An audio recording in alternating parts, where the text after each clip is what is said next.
আসসালামু আলাইকুম প্রিয় শিক্ষার্থীরা, সবাই কেমন আছো?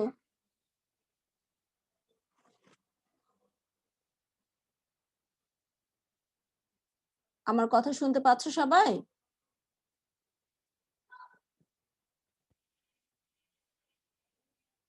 হ্যালো, আমার কথা শুনতে পাচ্ছ সবাই?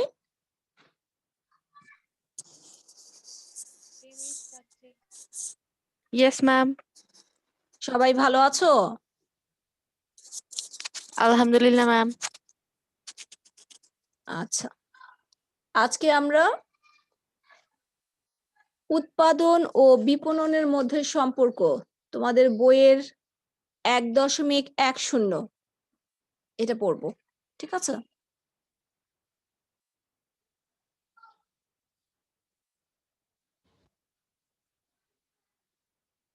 সবাই দেখতে পাচ্ছ?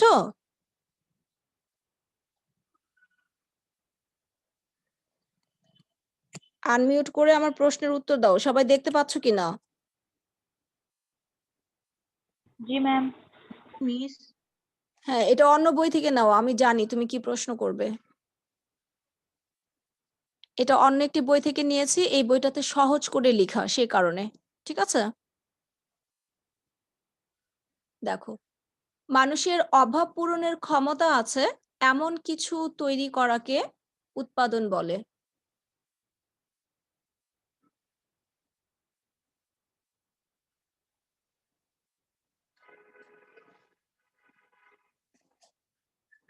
এখনো জয়েন করছে। মুনতাহা, মাত্র জয়েন করলে, তোমার রোল কত?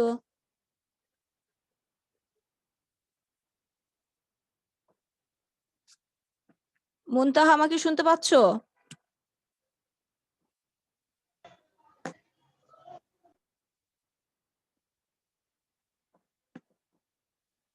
আচ্ছা, দেখো,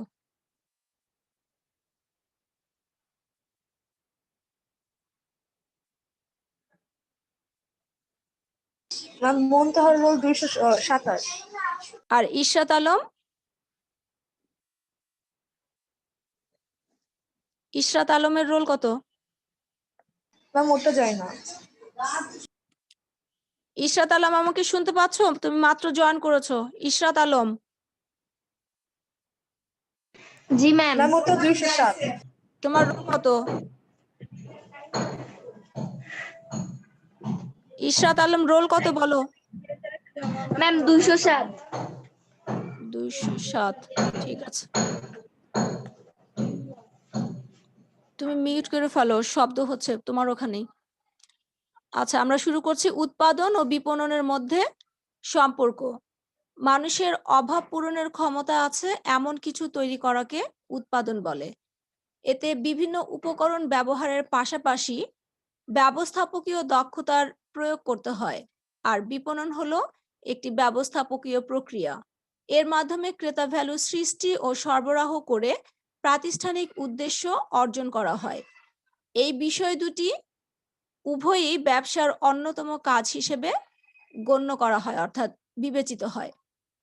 উৎপাদিত পণ্য যতই মানসম্পন্ন হোক না কেন, বিপণন ছাড়া তা বিক্রি বা ক্রেতার কাছে পৌঁছানো সম্ভব নয়। অন্যদিকে বিপণন করার জন্য দরকার পণ্যের উৎপাদন, অর্থাৎ ব্যবসা ক্ষেত্রে এরা একে অপরের সহযোগী হিসেবে কাজ করে। অর্থাৎ বিপণন এবং উৎপাদন একে অপরের সহযোগী হিসেবে কাজ করে। যদি কিছু উৎপাদনই না হয়, সেক্ষেত্রে কি বিপণন করা সম্ভব? বলো। না ম্যাম। আবার উৎপাদন করলাম কিন্তু সেটা আমি বিপণন করলাম না, তাহলে কি সেটা চূড়ান্ত ভোক্তাদের কাছে পৌঁছানো সম্ভব? No ma'am. সম্ভব না। এই কারণে উৎপাদন ও বিপণনকে একে অপরের সহযোগী হিসেবে ধরা হয়েছে। উৎপাদন ও বিপণন যৌথভাবে কিছু উপযোগ সৃষ্টি করে। এগুলোর মধ্যে রূপগত, সত্যগত, স্থানগত, সময়গত, তথ্যগত ও সেবাগত উপযোগ অন্যতম। উপযোগিতা সৃষ্টিতে উৎপাদন ও বিপণনের সম্পর্ক নিচে আলোচনা করা হলো। প্রথমেই দেখো রূপগত উপযোগ। প্রকৃতি থেকে পাওয়া সম্পদকে মানুষের ব্যবহার উপযোগী করে তোলার মাধ্যমে রূপগত উপযোগ তৈরি হয়, কারণ এতে কাঁচামাল প্রাথমিক অবস্থা থেকে পরিবর্তিত হয়ে অন্য রূপ ধারণ করে। যেমন আম থেকে জুস তৈরি করা হলে আকার, আকৃতি ও রূপের পরিবর্তন হয়, যা রূপগত উপযোগ সৃষ্টি করে। আর এই উৎপাদিত পণ্য চূড়ান্ত ভোক্তার কাছে পৌঁছে দেওয়ার ব্যবস্থা করা হয় বিপণনের মাধ্যমে। তাহলে ক্লিয়ার হলো যে রূপগত উপযোগের ক্ষেত্রে কিভাবে উৎপাদন এবং বিপণন একে অপরের সহযোগী হিসেবে কাজ করে। যে তুমি আম উৎপাদন করেছ, সেই আম থেকে যখন জুস তৈরি হচ্ছে তখনই কিন্তু রূপগত উপযোগ তৈরি হচ্ছে, আর এই জুস তৈরি করার পর সেটা চূড়ান্ত ভোক্তার কাছে পৌঁছে দেওয়ার জন্যই তোমার বিপণন দরকার। এরপরে হচ্ছে সত্যগত বা মালিকানাগত উপযোগ। পণ্যদ্রব্য উৎপাদন করাই হয় বিক্রি করে মুনাফা অর্জনের জন্য, আর পণ্য বিক্রি করে মালিকানা হস্তান্তরের মাধ্যমে সত্যগত উপযোগ সৃষ্টি হয়। পণ্য বিক্রি করা হলো বিপণনের অন্যতম একটি কাজ। এখানে উল্লেখ্য যে উৎপাদন ছাড়া পণ্য তৈরি সম্ভব হতো না, ফলে বিপণন কাজেরও কোনো প্রয়োজন পড়তো না। তাই এই দিক বিবেচনায় বিপণন ও উৎপাদন পরস্পর সম্পর্কযুক্ত। ঠিক আছে, ক্লিয়ার হয়েছে? যে যদি আমি পণ্য উৎপাদন না করতাম তাহলে সেটা ক্রয় অথবা বিক্রির প্রশ্নই উঠতো না। সামাসি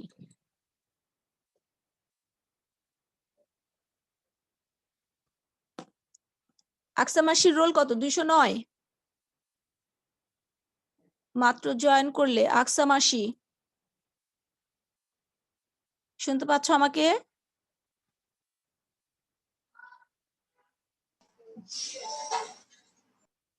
রোল কত? আকসামাসি রোল কত?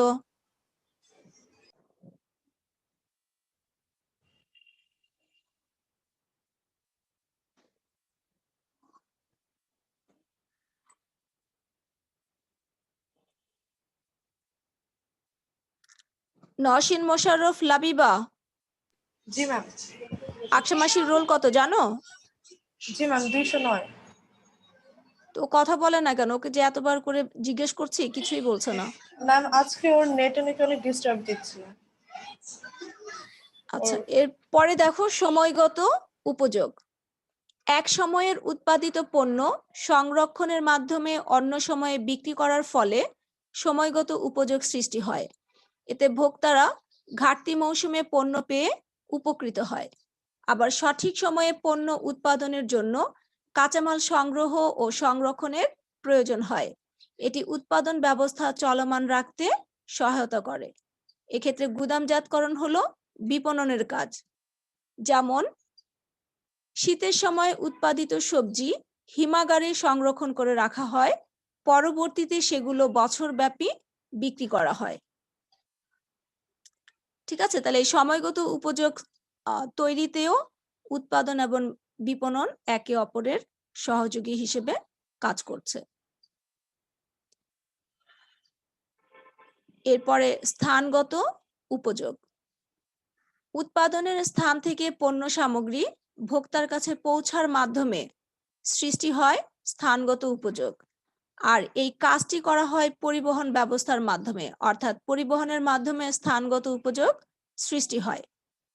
পরিবহন হলো বিপণনের একটি গুরুত্বপূর্ণ কাজ। যেমন রাজশাহীতে উৎপাদিত আম পরিবহনের মাধ্যমে সারা দেশে পৌঁছানো যায়, অর্থাৎ স্থানগত উপযোগ সৃষ্টিতেও উৎপাদন ও বিপণনের মধ্যে সম্পর্ক বিদ্যমান। ক্লিয়ার হয়েছে সবার কাছে? রূপগত উপযোগ, সত্যগত, সময়গত এবং স্থানগত উপযোগ সৃষ্টির ক্ষেত্রে উৎপাদন এবং বিপণনের মধ্যে যে সম্পর্ক রয়েছে।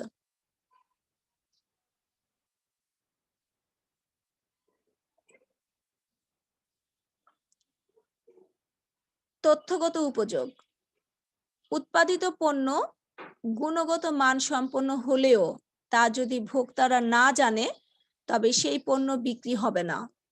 আর তাই পণ্যের বিভিন্ন তথ্য সম্পর্কে ক্রেতাদের জানাতে হয়। আর বিপণনের এই কাজের মাধ্যমে তৈরি হয় তথ্যগত উপযোগ, অর্থাৎ এই যে ক্রেতাদেরকে জানানো বিজ্ঞাপনের মাধ্যমে, এর ফলেই তোমার তথ্যগত উপযোগ তৈরি হয়। এর ফলে পণ্য বিক্রি হয় এবং উৎপাদন ব্যবস্থা সচল থাকে।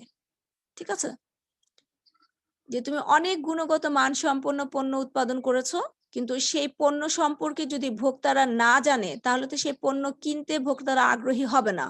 এখন এই তোমার গুণগত মানসম্পন্ন পণ্য উৎপাদনের খবরটা বিপণনের বিজ্ঞাপন কাজের মাধ্যমেই কিন্তু ক্রেতাদেরকে জানানো হয়। আর এর ফলেই ক্রেতারা পণ্য কিনতে আগ্রহী হয়, পণ্য ক্রয় করে, অর্থাৎ কোম্পানির পণ্য বিক্রি হয় এবং উৎপাদন ব্যবস্থা সচল থাকে। এর পরেরটি হচ্ছে সেবাগত উপযোগ। গ্রাহকদের সেবা দেওয়ার মাধ্যমে তৈরি হয় সেবাগত উপযোগ। তারা ভালো পণ্যের পাশাপাশি সেবাও পেতে চায়। বিভিন্ন ধরনের সেবার মধ্যে হোম ডেলিভারি, বিক্রয়োত্তর সেবা, শিক্ষকের পাঠদান, পরিবহন প্রভৃতি উল্লেখযোগ্য। সেবাগত উপযোগের ফলে ক্রেতারা পণ্য কিনতে উৎসাহিত হয়, বিক্রি বাড়ে, যা উৎপাদন কাজের স্থিতিশীলতা রক্ষায় সহায়তা করে। হোম ডেলিভারি কি বলো? এখানে যে বলা আছে বিভিন্ন ধরনের সেবার মধ্যে হোম ডেলিভারি, এটার মানে কি? ম্যাম পণ্য বাসায় পৌঁছে দেওয়া। যেটা হ্যাঁ, পৌঁছে মানে দেওয়া। উৎপাদনকারী বা বিক্রয়কারী প্রতিষ্ঠানই পণ্য ভোক্তার বাসায় পৌঁছে দিবে। আর বিক্রয়োত্তর সেবা, গত ক্লাসে আমরা পড়েছিলাম বিক্রয়োত্তর সেবা কি?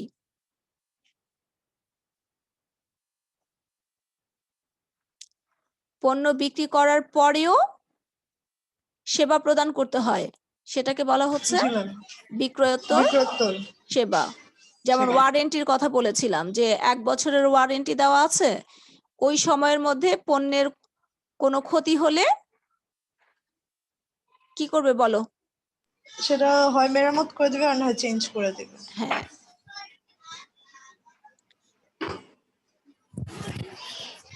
এখন এই সেবাগত উপযোগের ফলে ক্রেতারা পণ্য কিনতে উৎসাহিত হয়, ফলে কোম্পানির পণ্যের বিক্রি বাড়ে, যা উৎপাদন কাজের স্থিতিশীলতা রক্ষায় সাহায্য করে।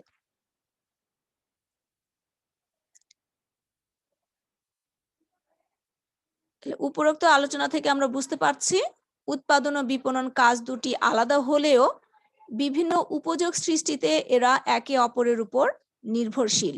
সুতরাং উৎপাদন ও বিপণনের মধ্যে সহযোগিতার সম্পর্ক বিদ্যমান।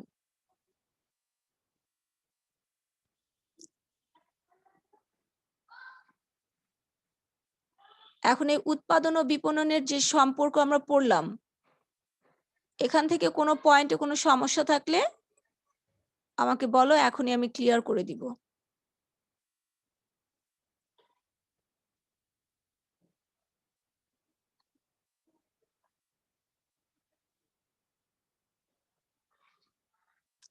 সবাইকে আমার কথা শুনতে পাচ্ছো? জি ম্যাম।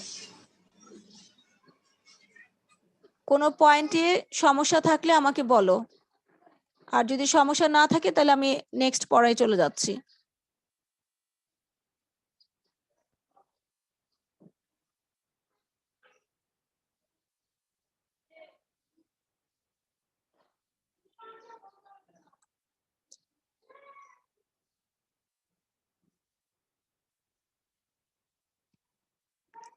এটা তোমাদের বইতে পাবে, দেখো ক্রেতা ও ভোক্তা বলতে কি বোঝায়।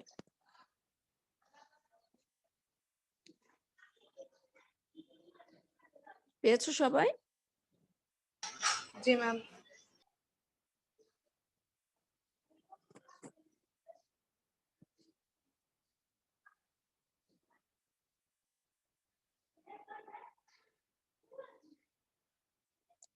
আচ্ছা, এখানে ছোট্ট একটা গল্প দেওয়া আছে, দেখো যে দাউদ চাচা পরিশ্রমী কৃষক, তার যে পরিমাণ জমি আছে তাতে শীতকালীন সবজি উৎপাদন করেন।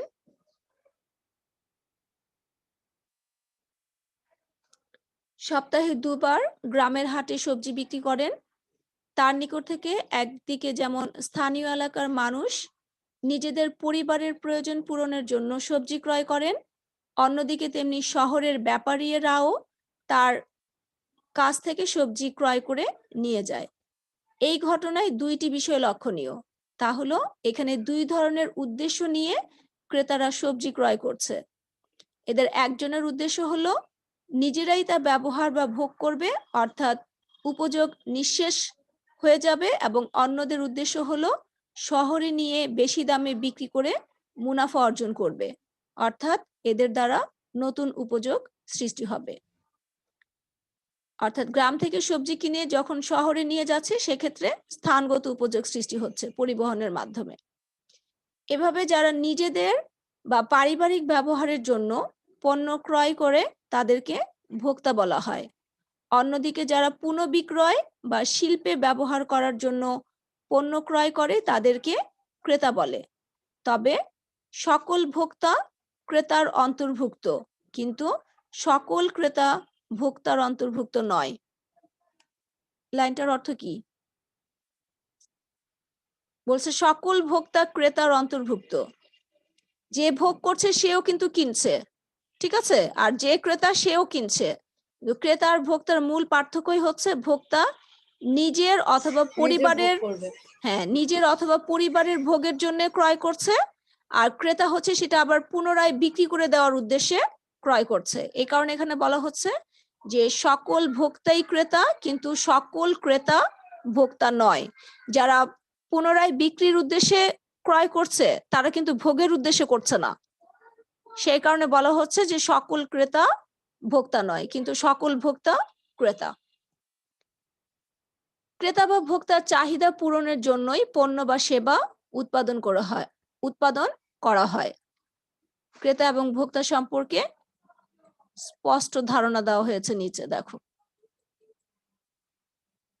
ক্রেতা, যিনি পণ্য বা সেবা ক্রয় করেন তাকে ক্রেতা বলে। জ্ঞানমূলক কোশ্চেনের আনসার লিখতে পারবে। ক্রেতা কে বা ক্রেতা কাকে বলে? যিনি পণ্য বা সেবা ক্রয় করেন তাকে ক্রেতা বলে। এরপর দেখো, একজন ক্রেতা 3 ধরনের উদ্দেশ্যে সাধারণত পণ্য ক্রয় করে থাকে। এই লাইনটা দিয়ে অনেক সময় বহু নির্বাচনের প্রশ্ন হয় যে ক্রেতার পণ্য ক্রয়ের উদ্দেশ্য কয়টি? তখন উদ্দেশ্য হবে 3টি। সেই 3টি হচ্ছে: ক নাম্বার বিক্রয় করে লাভবান হওয়ার উদ্দেশ্যে, খ নাম্বার মুনাফা অর্জনের লক্ষ্য নিয়ে পরবর্তী উৎপাদনের কাজে ব্যবহারের উদ্দেশ্যে, এবং গ নাম্বার হচ্ছে ব্যক্তিক বা পারিবারিক ভোগ বা ব্যবহারের উদ্দেশ্যে। ঠিক আছে? যে ক্রেতার পণ্য ক্রয়ের উদ্দেশ্য 3টি, সেই 3টি উদ্দেশ্য হচ্ছে পণ্য বিক্রয় করে লাভবান হওয়ার উদ্দেশ্যে, মুনাফা অর্জনের লক্ষ্য নিয়ে পরবর্তী উৎপাদনের কাজে ব্যবহারের উদ্দেশ্যে, এবং ব্যক্তিগত বা পারিবারিক ভোগ বা ব্যবহারের উদ্দেশ্যে। তবে উদ্দেশ্য যাই হোক না কেন, কেউ অর্থ বা স্বার্থের বিনিময়ে কোনো পণ্য বা সেবা অন্যের নিকট থেকে ক্রয় করলে তাকে ক্রেতা বলে। এটা দরকার নেই। যদি প্রশ্ন হয় ক্রেতা বলতে কি বোঝায়, তখন ক্রেতা কাকে বলে সেটা লিখবা, তারপরে যে ক্রেতা যে 3টি উদ্দেশ্য নিয়ে পণ্য ক্রয় করে থাকে সেই উদ্দেশ্যগুলো লিখবে। ক্লিয়ার কথা? এরপর দেখো ভোক্তা। আচ্ছা, ক্রেতার ইংরেজি হচ্ছে কাস্টমার আর ভোক্তার ইংরেজি হচ্ছে কনজিউমার। ভোক্তা হলো এমন কোনো ব্যক্তি যিনি পণ্য ভোগ বা ব্যবহার করেন। এই লাইনটি দিয়ে জ্ঞানমূলক প্রশ্নের আনসার লিখতে পারবে। ভোক্তা কে বা ভোক্তা কাকে বলে? ভোক্তা হলো এমন কোনো ব্যক্তি যিনি পণ্য ভোগ বা ব্যবহার করেন। সরি, অথবা এখানে ভোক্তার আরো একটি সংজ্ঞা দেওয়া আছে যে ভোক্তা হলো এমন কোনো ব্যক্তি যে নিজ সন্তুষ্টি বা সুবিধার জন্য পণ্য বা সেবা ভোগ করে। এরূপ ভোগ বা ব্যবহারের ফলে পণ্যের উপযোগ নিঃশেষ হয় এবং এক সময় এই পণ্যের বা দ্রব্যের আর কোনো উপযোগ থাকে না।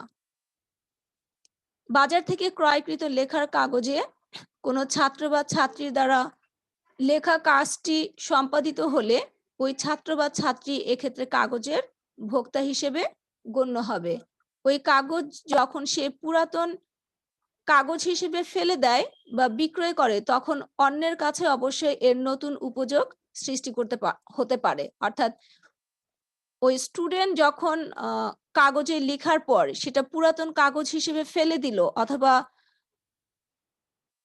সেই পুরাতন কাগজ বিক্রেতার কাছে বিক্রি করে দিল, তখন কিন্তু সেই স্টুডেন্টের কাছে কাগজের উপযোগিতা শেষ হয়ে গেল। কিন্তু বলছে যে অন্যের কাছে অবশ্যই নতুন উপযোগ সৃষ্টি হতে পারে। কিভাবে? সেই পুরনো কাগজ নিয়ে হয়তো আরেকজন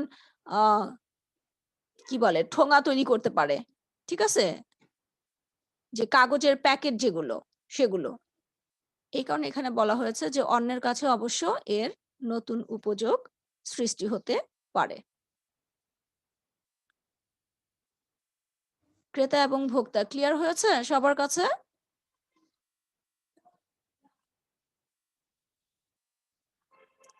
আনমিউট করে আমার প্রশ্নের আনসার করো।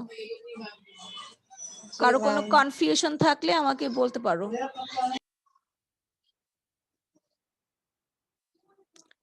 আচ্ছা, এরপরে তোমাদের বইতে দেখো 1.12 ক্রেতা ও ভোক্তার মধ্যে পার্থক্য পেয়েছো?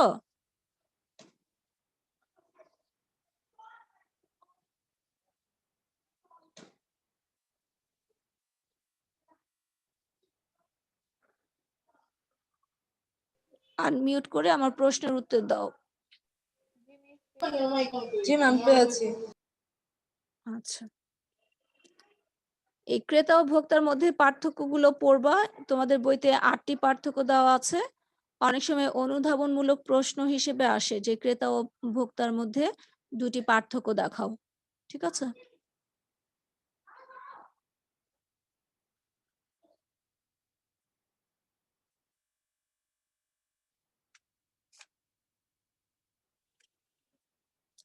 এই ছিল আজকে আমাদের পড়া উৎপাদন এবং বিপণনের মধ্যে সম্পর্ক এবং ক্রেতা ও ভোক্তা বলতে কি বোঝায়। আজকে যতটুকু পড়লাম এটা নিয়ে কারো মনে কোনো প্রশ্ন থাকলে আমাকে করতে পারো।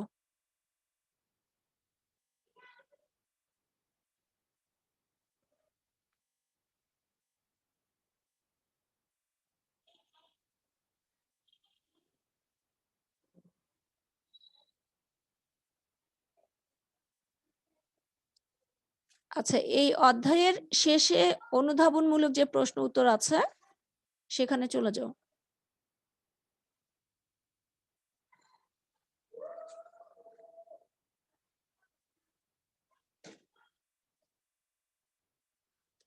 দেখো প্রশ্ন হচ্ছে ভোক্তা কারা, পেয়েছো কিনা? আমার এখানে 19 নাম্বার, তোমাদের সাথে মিলবে না, একটু এদিক সেদিক হতে পারে।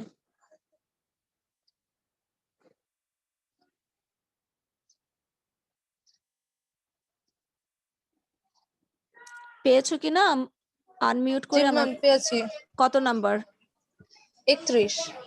আচ্ছা, 31 নাম্বার। এরপরে দেখো সকল ক্রেতাই ভোক্তা নয়। জি ম্যাম, পেয়েছি। কত নাম্বার? 33।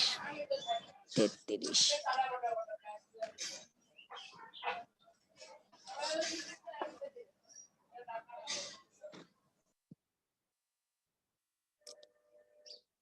এরপর দেখো ক্রেতা বলতে কি বোঝায়? জি ম্যাম, পেয়েছি। কত নাম্বার? 29। 29। তাহলে এই প্রশ্নের উত্তরগুলো একটু শিখবে, হ্যাঁ? 29 নাম্বার, তারপরে একটা কত ছিল? 30 না 31? 31। 29, 31, তারপরে 33। 33। এই 3টা প্রশ্নের উত্তর, ঠিক আছে? জি ম্যাম।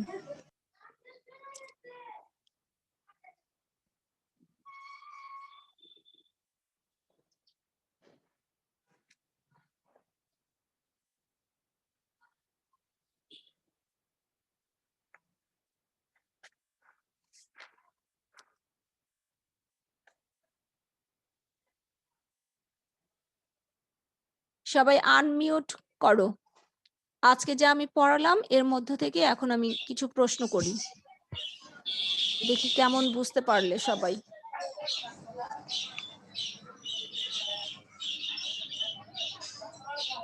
সবাই আনমিউট করো। বিবি মরিয়ম, ইশরাত আলম, ফারহানা আলম,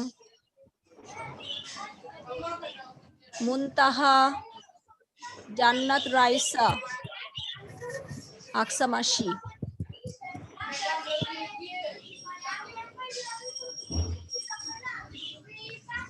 লাইবা আমাকে বলো, ক্রেতা কাকে বলে? লাইবা, রোল 216। যিনি পণ্য বা সেবা ক্রয় করেন তাকে ক্রেতা বলে। Very good. ফারহানা আলম 212। ফারহানা আলম শুনতে পাচ্ছ আমাকে?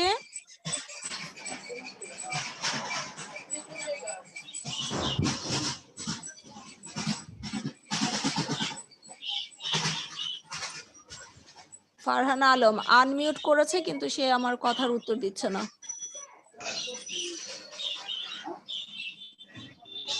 আচ্ছা, মুনতাহা শুনতে পাচ্ছ আমাকে? মুনতাহা, মুনতাহা 227।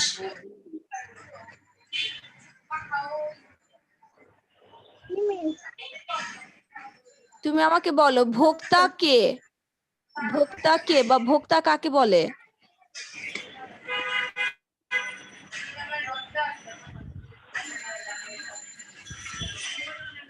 আমার প্রশ্ন শুনতে পেয়েছো?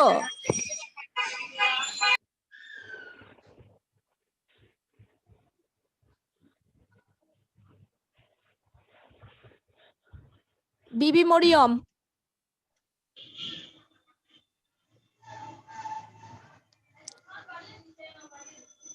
বিবি মরিয়ম রোল 202, আনমিউট করো।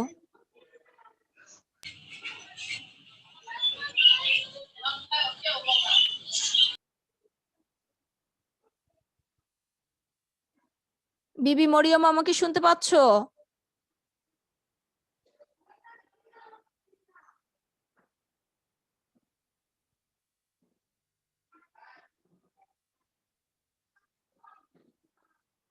লাবিবা, নওশিন মোশাররফ লাবিবা, তুমি আমাকে বলো যে রূপগত উপযোগ সৃষ্টির ক্ষেত্রে উৎপাদন ও বিপণনের মধ্যে সম্পর্ক কি? আমি একটু কোয়েশ্চেনটা আরেকবার। রূপগত উপযোগ সৃষ্টির ক্ষেত্রে উৎপাদন এবং বিপণনের মধ্যে কি ধরনের সম্পর্ক? ম্যাম, যদি কোনো পণ্য উৎপাদন না হয় তাহলে তা বিপণন, যদি বিপণন করলে কোনো সেটা লাভ হয় না, কোনো মুনাফা অর্জন হয় না, বিক্রয় বৃদ্ধি পায় না, বিক্রয় হয়ও না। আর যদি উৎপাদন হয় বাট বিপণন যদি না হয়, সরি ম্যাম, একটু উল্টে আছে। হ্যাঁ, রূপগত উপযোগটা কি সেটা হ্যাঁ। আগে বলো। রূপগত উপযোগটা কি? প্রাকৃতিক সম্পদের ব্যবহারের ফলে নতুন কোনো পণ্য উৎপাদন করা। হ্যাঁ, এখন ম্যাম, যদি কোনো পণ্য আমরা উৎপাদন না করি সেটার বিপণন করা পসিবলও না, প্লাস বিপণন করেও কোনো লাভ নাই। আর যদি পণ্যটা উৎপাদন হয় কিন্তু বিপণন যদি না করা হয় তাহলে সেটা বিক্রি হবে না, তাছাড়া মুনাফা অর্জন হবে না।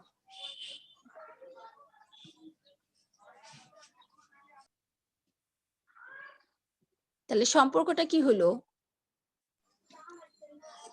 উদাহরণ দাও, উদাহরণ দিয়ে ব্যাখ্যা করো। যেমন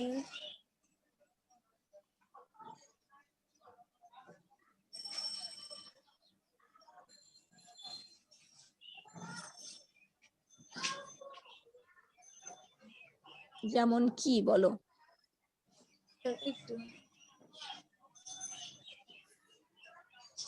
আমি যেমন কোনো সাবান, সেটা যদি উৎপাদন না করে আমরা যদি কোনো বিপণন করি সেটার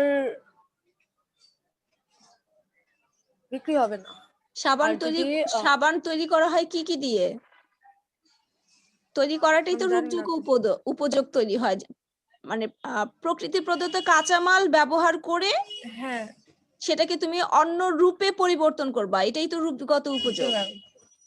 যেমন সহজ উদাহরণ দিয়েছিলাম যে আম থেকে জুস তৈরি। আম কি হ্যাঁ, প্রকৃতির দান না মানুষ বানায়? প্রকৃতির দান। প্রকৃতির দান। আম গাছে আম উৎপাদন হয়। এখন তুমি আম উৎপাদন করে সেই আম থেকে জুস তৈরি করছো, তাহলে আমের আকার, আকৃতি, রূপ সবগুলোই কিন্তু পরিবর্তন হচ্ছে, রূপগত উপযোগ তৈরি হলো। ঠিক আছে? জি ম্যাম, জি ম্যাম। আর এই Thank you. জুস যখন তুমি উৎপাদন করলা, এই জুস উৎপাদন করে সেটা তো ভোক্তাদের কাছে বিক্রি করতে হবে, পৌঁছাতে হবে, হবে না? জি ম্যাম, এই জি ম্যাম। পৌঁছানোর কাজটি কি করছে?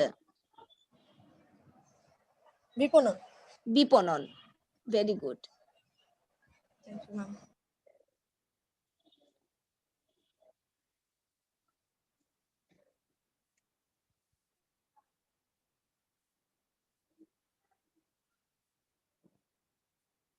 ইশরাত আলম আবার ওয়েটিং রুমে চলে গেছে কেন?